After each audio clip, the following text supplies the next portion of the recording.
ناظرین ہم آج جو ہے وہ گفتگو کر رہے ہیں کیا وجہ ہے کہ اللہ کے رسول صلی اللہ علیہ وسلم نے فرمایا کہ رمضان کا مہینہ جو ہے وہ شہر الصبر ہے. یہ ایک کال لے لیتے ہیں. جی ہیلو السلام علیکم. وعلیکم السلام. جی مفتی صاحب مجھے آپ سے 2-3 سوال پوچھنے تھے. جی پوچھیں. ایک تو یہ پوچھنا تھا کہ ہم یہاں رہتے ہیں یو کے میں. جی جی. تو یہاں پر کپڑے دھونے کا سسٹم تو وہ مشین میں ہی ہے نا, اس کو وہ نتھار بھی سارا کچھ وہ خود ہی کرتی ہے. ٹھیک ہے. تو میں نے یہ پوچھنا تھا کہ جب کپڑوں کی پاکی سے متعلق میں نے پوچھنا تھا کہ جب ہم پیریڈس والے کپڑے ہوتے ہیں بے شک ان کے اوپر کوئی گندگی نہیں لگی ہوتی, جی جی, تو کیا وہ مشین میں ویسے ہی دھل کے پاک ہو جاتے ہیں, یا ان کو جو پاک کرنے کا دوسرا والا طریقہ ہے کہ آپ ٹب میں ڈال کے تو وہ کپڑے رکھ دیں اور جب پانی بہنا شروع ہو جائے تو اس طرح سے کر کے ہمیں پاک کرنے چاہیے. اسی طرح سے اگر بچے کی کوئی والی چھینٹوں والے کپڑے ہوں. دوسرا سوال آپ کا. اور دوسرا سوال یہ تھا کہ عورت کا سطر جو ہے وہ تو پورے بازو اور سر کا ڈھانپنا وغیرہ ہے نا. جی. تو جب ہم گھر میں نماز ادا کرتے ہیں تو کیا اگر ہماری کلائیاں تھوڑی سی مطلب اگر بازو کی کلائیوں سے تھوڑے سے چھوٹے ہوں, جی جی, مطلب کوہنیوں سے نیچے ہوں لیکن تھوڑی تھوڑی کلائیاں نظر آ رہی ہوں, تو کیا ان کپڑوں میں ہم نماز پڑھ سکتے ہیں؟ ٹھیک ہے. اور بس یہ بہت شکریہ جی آپ کا کال کرنے کا. جی تھینک یو ویری مچ. اچھا تو یہ ایک سوال پوچھا ہے میری بہن نے کہ واشنگ مشین کے اندر کپڑے دھونے کا. دیکھیں جو کپڑے یقین ہو اس بات کا کہ وہ ناپاک ہیں اور ان پہ ناپاکی نظر آ رہی ہے, تو لہذا جس جگہ ناپاکی نظر آ رہی ہے اس جگہ کو دھو کر پاک کر لیں, اور پاک کرنے کے بعد واشنگ مشین میں اس کو جو ہے وہ دھوئیں. ہاں آج کل جیسے واشنگ مشین ہوتی ہیں اس کے اندر ایک دفعہ پانی چلتا ہے نکل جاتا ہے, دوبارہ پانی چلتا ہے نکل جاتا ہے. تو اگر اس طرح سے ہے کہ وہ ایک دفعہ دھو کے پانی سارا باہر نکال دیتی پھر دوبارہ پانی اندر جاتا ہے اور دوبارہ واش ہوتا ہے, تو لہذا جب پہلی دفعہ جب نکل جاتا ہے تو کپڑوں کا جو ہے وہ پاک ہو گیا. اب دوسری دفعہ جو ہے وہ پہلی دفعہ میں ناپاکی چلی گئی, نجاست ختم ہو گئی, دوسری دفعہ میں جو ہے وہ کیا ہوا کہ وہ بالکل اب پاک ہو گیا. اسی طرح سے اگر 2 دفعہ مشین چلا لیں تو انشاءاللہ جو ہے وہ پاکی ہو جائے گی. لیکن بہتر یہ ہے کہ اگر جو نجاست نظر آ رہی ہے اس کو پہلے پاک کر لینا چاہیے, اور یعنی یہ بہت مناسب ہے. لیکن آج کل جیسے واشنگ مشین ہے وہ 1 دفعہ 2 دفعہ 3 دفعہ چلتی ہیں, تو لہٰذا ان میں دھلنے سے جو ہے وہ کپڑے جو ہے وہ پاک ہو جاتے ہیں. تو اسی طرح میری بہن نے سوال پوچھا ہے کہ عورت کا سطر. دیکھیں میں نے پہلے بھی عرض کیا تھا کہ نماز کے اندر عورت کا جو ہے پورا جسم کا ڈھانپا ہوا ہونا جو ہے وہ ضروری ہے, فرض ہے. اگر کوئی حصہ بھی جسم کا خالی ہوگا تو اس کی نماز نہیں ہوگی.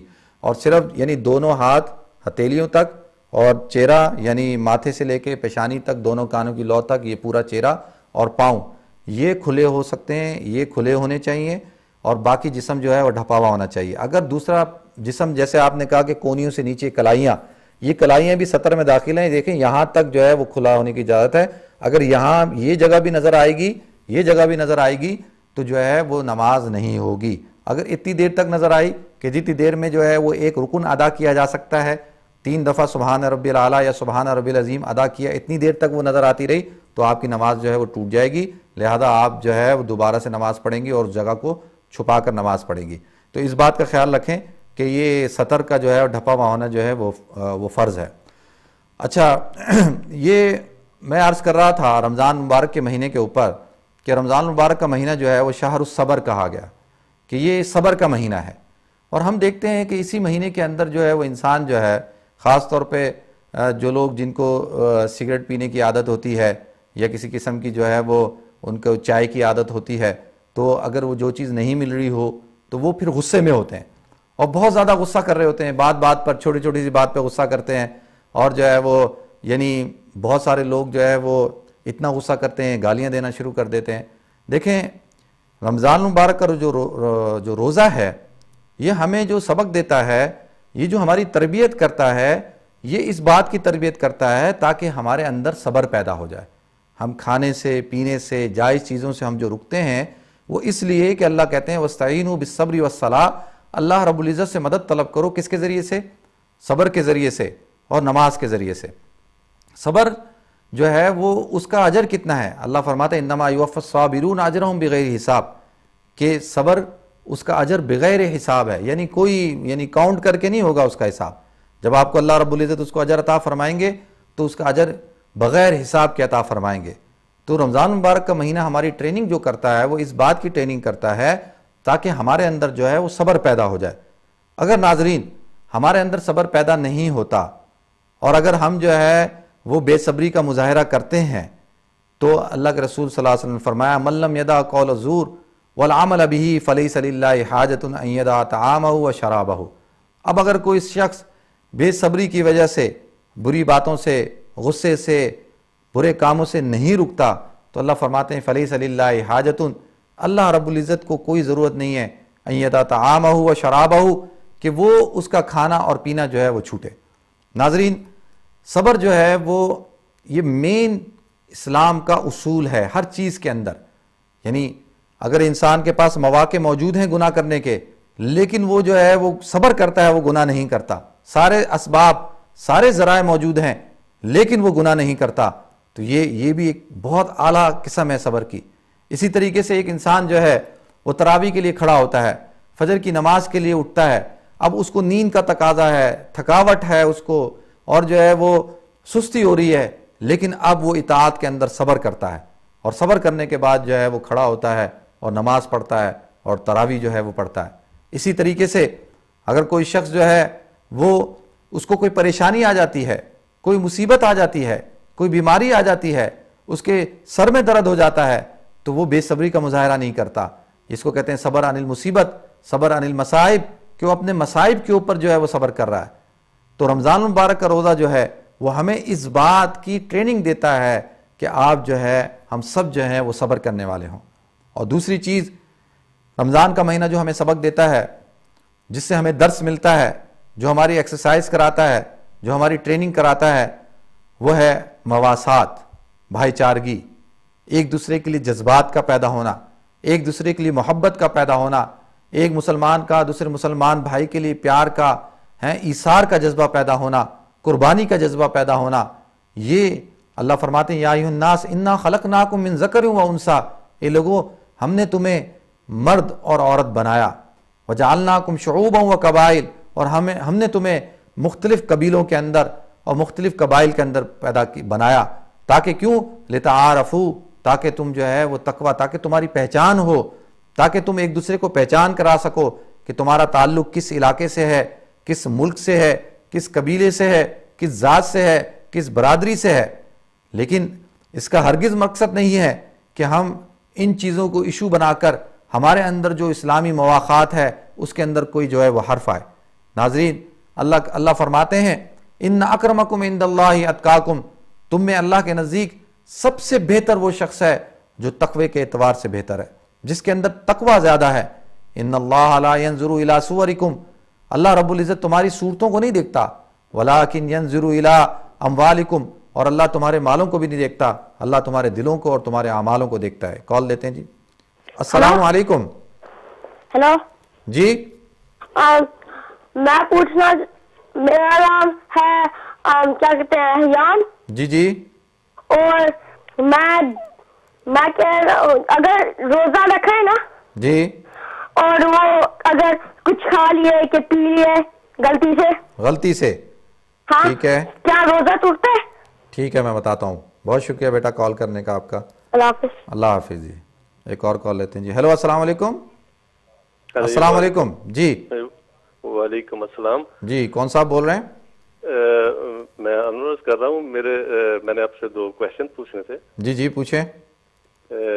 پہلا کویشچن تو یہ ہے کہ اگر آپ کے رشتہ داروں میں جی کوئی بیوہ ایسی ہو جس کے صرف بیٹیاں ہوں, جی جی, اور ان کے پاس اپنا ذاتی مکان بھی ہو اور خاوند سے بھی کچھ اسے تھوڑا بہت جہاں وہ کام کرتا تھا پینشن وغیرہ مل رہی ہو, ٹھیک ہے, کیا اس عورت کو آپ زکوٰۃ دے سکتے ہیں؟ ٹھیک ہے. اور کوئی سوال انور صاحب کا؟ دوسرا سوال یہ ہے کہ جیسے کہ بعض دفعہ کسی کو انسان کو یہ تکلیف ہو جاتی ہے کہ وہ اپنے کپڑے ناپاک ہو جاتے ہیں, جی, نماز نہیں ادا کر سکتا اچھے طریقے سے, تو نماز کے وقت تو یہ پتہ چل گیا کہ وہ کس طرح اس کو آپ انسان کر سکتا ہے کور, جی, لیکن حج میں اگر کسی نے کوئی ایسا جانا ہو حج میں, ہاں جی, حج کرنے کے لیے, اور اس کے پاس اس کو ایسی پرابلم ہو کہ وہ اپنے کپڑوں کو مطلب کہ پاک نہ رکھ سکتا ہو. ٹھیک ہے. تو احرام تو چونکہ وہ باندھتے ہیں اس کے نیچے انڈر وغیرہ جی جی بالکل بالکل. تو اس سلسلے میں شریعت کا کیا حکم ہے؟ ٹھیک ہے میں بتاتا ہوں. شکریہ. بہت شکریہ جی آپ کی کال کرنے کا. اچھا ایک بیٹے نے سوال پوچھا ہے کہ روزے میں اگر کچھ کھا لیا پی لیا. دیکھیں اگر تو بھولے سے کھا لیا ہے، بھولے سے کھانے پینے سے جو ہے وہ روزہ نہیں ٹوٹتا. ایک انسان ہے اس کو یاد ہی نہیں رہا کہ اس کا روزہ ہے اور جو ہے وہ اس نے پانی پی لیا، کھانا کھا لیا یا کوئی ایسی چیز کھا لی، تو بھولے سے کھانے سے جو ہے وہ روزہ نہیں ٹوٹتا. ہاں یہ بات ضرور ہے کہ جو لوگ دیکھ رہے ہیں ان کو چاہیے کہ اگر کوئی بچہ ہے یا کوئی ضعیف آدمی ہے، کوئی کمزور ہے، کوئی بیمار ہے، بڑی عمر کا آدمی ہے، اگر وہ کھا رہا ہے تو اس کو مت روکیں، اس کو کھانے دیں. یہ اللہ کی طرف سے، اللہ کے رسول نے فرمایا کہ اللہ اس کو کھلا رہا ہے، اللہ اس کو پلا رہا ہے. اور اگر وہ طاقتور آدمی ہے، صحت مند آدمی ہے اور جو ہے آپ سمجھتے ہیں کہ وہ اس کو کوئی روزہ نہیں لگ رہا، تو اس کو روک دینا چاہیے، اس کو بتا دینا چاہیے کہ جی رمضان چل رہا ہے اور ہو سکتا ہے کہ آپ کا روزہ ہے تو آپ کیوں کھا رہے ہیں. تو اس کو یاد دلانا بہتر ہے. لیکن کمزور آدمی کو، ضعیف کو اور بیمار آدمی کو جو ہے نہ یاد دلائیں تو زیادہ اچھا ہے. اچھا اسی طریقے سے انور صاحب نے ایک سوال پوچھا ہے کہ ایک عورت ہے، وہ بیوہ ہے، اس کی بیٹیاں بھی ہیں، ان کا اپنا گھر بھی ہے، تو کیا ان کو زکوٰۃ دی جا سکتی ہے؟ دیکھیں اگر ان کے پاس اتنا مال ہے، اس بیوہ عورت کے پاس اتنا مال ہے کہ جس کے اوپر زکوٰۃ واجب ہوتی ہے، یعنی 7.5 تولہ سونا یا 52.5 تولہ چاندی، اس کے بقدر اس کے پاس اگر سونا ہے یا چاندی ہے یا اس کے پاس کیش ہے، تو اس کو وہ اب صاحب نصاب ہے، خود اس کو زکوٰۃ دینی ہے. صرف بیوہ ہونے کی وجہ سے وہ مستحق نہیں ہوتی زکوٰۃ کی. زکوٰۃ کا مستحق ہونے کے لیے ضروری ہے کہ غریب ہو یا مسکین ہو. تو لہذا ہاں اگر ان کی جو بیٹیاں ہیں، اگر وہ بیٹیاں جو ہے وہ مستحق ہیں، ان کے پاس صاحب نصاب نہیں ہے، پیسہ نہیں ہے، زیور نہیں ہے، تو لہذا آپ ان کی جو جوان بیٹی ہے اس میں سے کسی ایک کو جو ہے وہ زکوٰۃ دے دیں تاکہ ان کے ذریعے سے سارے گھر کو جو ہے وہ مدد ہو جائے گی. تو اس طور پر جو ہے وہ ان کی جو ہے وہ مدد ہو سکتی ہے. اگر وہ مستحق ہیں، صاحب نصاب نہیں ہے، تو بالکل آپ ان کو زکوٰۃ دے سکتے ہیں. اسی طریقے سے آپ نے سوال پوچھا کہ جی کپڑے اگر ناپاک ہو جائیں. دیکھیں کپڑے اگر ناپاک ہو جاتے ہیں تو ان کو پاک کرنا ضروری ہے. قرآن کہتا ہے وَثِيَابَكَ فَطَهِّرْ کہ تمہارے کپڑے جو ہے وہ پاک ہونے چاہیے نماز کی حالت کے اندر. آپ نے سوال پوچھا ہے کہ احرام کی حالت کے اندر. دیکھیں احرام کے اندر جو ہے وہ طواف جو ہے اور جو ہے وہ جو وقوف کیا جاتا ہے منی کے اندر، اس کے اندر جو ہے وہ پاکی ناپاکی کی، یعنی نجاست خفی جو ہے وہ اگر کپڑے ناپاک ہیں، وضو نہیں ہے اور آپ عرفات کے اندر ہیں تو آپ رہ سکتے ہیں، کیونکہ وہ کوئی یعنی ایسی عبادت نہیں ہے جس کے لیے نماز پڑھی جاتی ہے. اسی طرح سے جو ہے وہ احرام بھی اگر ناپاک ہو جائے اور اس احرام کے ساتھ اگر نماز پڑھنی ہو تو پھر اس احرام کو دھو کر پاک کر کے دوبارہ سے جو ہے پہن کے پھر نماز پڑھی جائے گی. ایک مختصر سے بریک کی طرف جاتے ہیں، انشاءاللہ بریک کے بعد پھر حاضر ہوں گے. رمضان